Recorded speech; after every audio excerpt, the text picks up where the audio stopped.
corporation was only worth 1.5 million. Yes po, because hindi pa po nabebenta yung aming lupa. Kaya nga po tumaas yung aking cash position because nabenta nga po yung lupa. For 2017. Now, in 2017 po yan nabenta, no?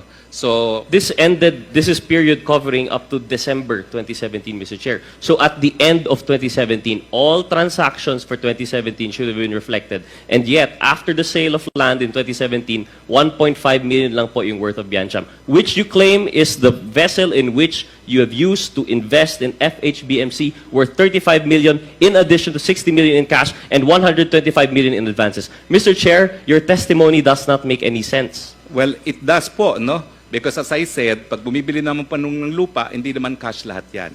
May mga advance payment po yan. Mr. Chair, it should have at least reflected as liabilities or payables in your Well, AFS. siguro nga po, maybe that's why, as I said, I'm not a corporate lawyer. Political lawyer po talaga ako. I'm even an international lawyer, no? That's what I teach, no? So ako naman po, I rely on what the accountants will say, no? Pero makikita nyo naman po, merong effort to reflect somehow kung ano yung mga nangyayari. Kaya nga po nagkaroon ng 60 million cash ang pumasok sa Biancham kasi ipinasok nga po yan intended to purchase property. At ano naman po yan, sumabay naman po yan, Mr. Chair, doon sa panahon na nakuha namin yung proceeds ng bentahan ng lupa namin sa Parañaque, Mr. Chair. Mr. Chair, unfortunately, for someone such as yourself as a legal luminary, I find it hard to believe that you would be unaware of the infirmities surrounding the failure to report these kinds of things. And in fact, that's the precise point of having an AFS. This is independently audited. You have an auditor for this.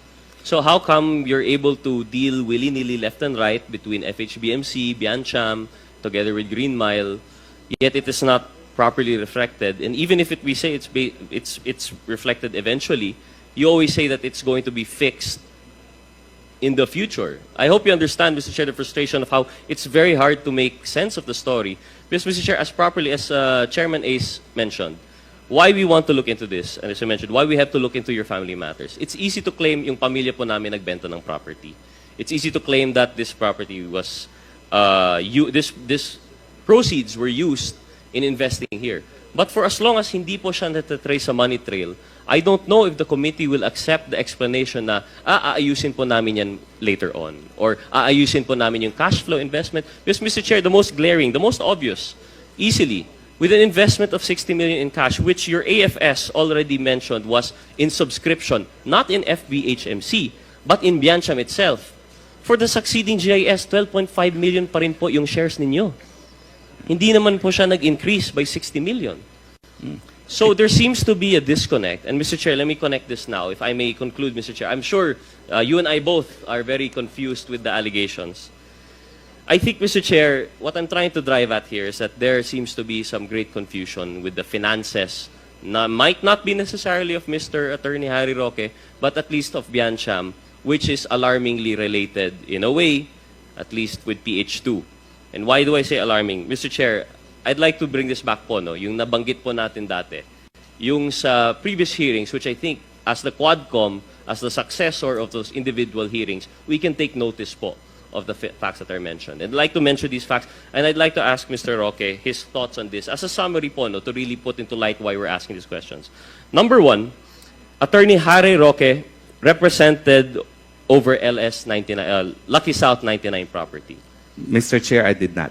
You did not. You claim that it is Whirlwind, but it is the same subject property. Well, it is. It is. It is Okay, thank you, because Mr. there's a I conduct of will lease. tie into that later on. Yes. Second fact that I'd like to state, Mr. Harry Roque facilitated Lucky South 99 meeting with Chair Tenko. Well, Mr. Chair, You did this. You had 6 missed calls with Attorney Rivera ba yun? Yes. You've set it up. You yourself said, when Cassandra Ong met Chairman Tenko, no Whirlwind matters were mentioned. It was all purely Lucky South 99. Mr. Chair, I did so. Thank you, Mr. Chair. Mr. Chair, because please allow me to... Mr. Chair, Mr. Chairman. Allow the member to finish his question first before you reply, Attorney Roque. Mr. Chair? Mr. Chair, most proceed. respectfully, Attorney Roque, I understand that you will have your time to rebut these later. But I hope you understand, as a lawyer especially, that there's a line of questioning that I wish to pursue. Thank you, Mr. Chair. Number 3, Mr. Harry Roque was cited as legal representative in Lucky South 99 application. This was mentioned by Chairman Tenko. He was cited as legal representative in their organizational chart. May we hear your response on this particular matter, Mr. Attorney Chair? Roque, please. That was not authorized, Mr. Chair, and I have emphasized it over and over again. And I have said that that paper is only evidence that it exists. It is not evidence of the truth of matters stated therein, as in fact, Attorney Jessa Fernandez said that that information was unverified. Thank you, Mr. She Chair. said that So on it record. exists as proper documents with PAGCOR, official applicant office. Mr. Chair, Mr. Harry Roque has bank documents which were discovered in the Lucky South 99 raid. He's already mentioned this earlier. Mr. Chair, number 5, Harry Roque's executive assistant and confidant resided in Lucky South 99 when Porac was raided. As already mentioned earlier. Number 6, Harry Roque's subsidiary, Biancham, owns 99% of PH2, which housed San Liming, Red Notice Interpol suspect who has links and is cited as IT administrator of Lucky South 99. Number 7, Harry Roque's holdings have, well, we still have to discuss this, but I believe, as far as we're concerned, legally, putting aside your story of family, has unexplained increases worth 60 million in cash, 125 million in advances, and 35 million in investments in FHPMC. And lastly, Mr. Chair, the last point was actually about the 35 million. So as I mentioned, why I asked this earlier, it seems to be, for every point when taken individually, Mr. Harry Roque has some explanation. It's either, not to quote this, not to be brash, but you have to understand how much we take this with disbelief na may namatay, they won't be able to testify, it's a family matter, it is private, I have nothing to do with it, I am not the lawyer. All of these are usually plain denials on the part of Mr. Harry Roque. However, what I mentioned earlier, it seems to be that coincidence hounds Mr. Harry Roque. Seems to be coincidence follows him around and could explain everything. But the fact of the matter is, Lucky South 99 seems to hound Mr. Roque.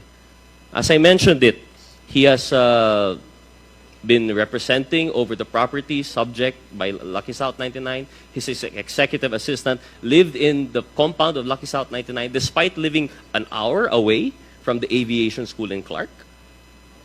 He also has he has arranged the meeting between Cassandra Ong and Chairman Tenko, which he says was supposed to be whirlwind, but as far as we're concerned, and the testimony not by Roque, but by Chairman Tenko himself, was that all that they discussed was Lucky South 99 matters.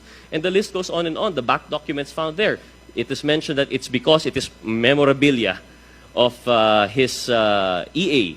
But the fact of the matter is, Lucky South 99 strikes again. Mr. Chair, of course, I'm not saying this as a final verdict, but I hope you understand, Mr. Chair, that for the Quadcom, we are here to listen to every piece of evidence, and they all seem to indicate one direction. And the missing piece now, I think for me it is clear. I don't know with the rest of the members of the Quadcom. At best, there is a link with Lucky South 99. At worst, this is a terrible, terrible string of coincidence.